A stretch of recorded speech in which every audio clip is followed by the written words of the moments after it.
Hello, magandang tanghali or magandang hapon sa inyo or magandang umaga sa inyo mga idol.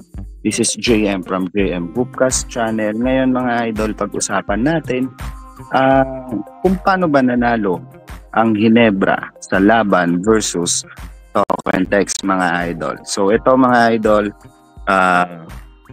ngayon pag-usapan natin paano ba sila nanalo.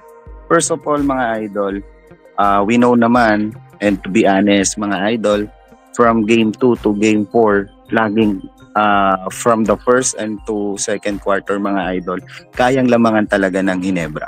But the problem is mga idol, yung pagdating ng second half na nangyayari sa adjustment na ginagawa ng Token Text, and good thing mga idol, dito sa game 4, na solusyonan ni Coach Tim Cone kung yung adjustment na ginawa ng Token Text. And especially mga idol, kung titignan natin ang stats mga idol, talagang sobrang angat ng bench unit ng Ginebra. Okay? Nakita natin na pumutok si Malonzo, which is naka-score siya ng 24 points. Okay? And then sumunod dyan si Ahamnisi na kahit meron siyang nakuwang 7 points. At the same time mga idol, reason kung bakit nanalo or bakit tambak ang laban ngayon sa Game 4 mga idol, kasi nakita natin yung contribution ng isang Japet Aguilar and Stephen Holt. And the thing is, hindi man natin nakita yung presence ng isang Scottie Thompson sa offense, but bumawi siya sa rebounds.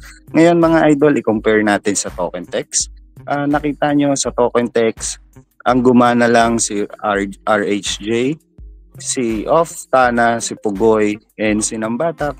And kung titignan natin mga idol, yung second unit ng Token Text is nawala. And the good thing mga idol, since nakapag-adjust si Coach Tim Cone doon sa third quarter na nag-run ang Token Text mga idol, nakita din natin kung gaano naghigpit sa defense ang Ginebra sa second unit nila. Sa second unit ng Token Text mga idol. Okay? And isa sa key factor dito mga idol, yung tactics ng isang Coach Tim Cone.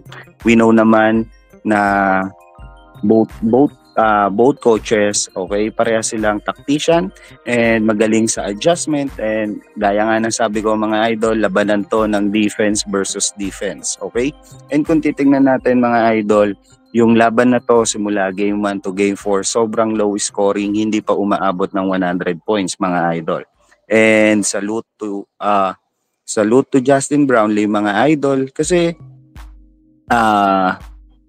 kahit may injury siya idol, nakita natin na talagang nakakapag-product siya ng points, and siguro isa rin sa main reason kung bakit talaga nanalo ang Ginebra, dahil motivated ang team ng Ginebra dahil sa injury ni Justin Brownlee, na kahit meron siyang nararamdaman, willing siya na mag-champion ang Ginebra, at yun ang nahatak niya sa mga ka-teammate niya na tumaas ang level ng, what I mean is yung pag-i-step up nila mga idol. Okay?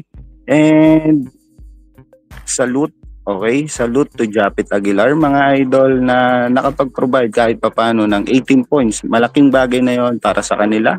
And also to Stephen Holt, na alam naman natin kung ano ang capability nito in terms of scoring. And I hope na sana dumating sa punto na itong si Troy Rosario is makapag-convert.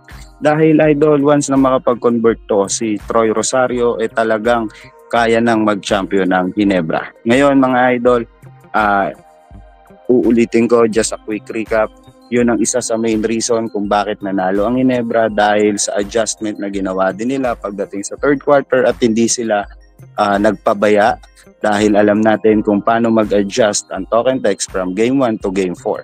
And especially dito sa hot shooting ni Jamie Malonzo, na kahit pagdating ng second half, still naging consistent siya sa outside shot. Okay? So yun lang mga idol. God bless and salute.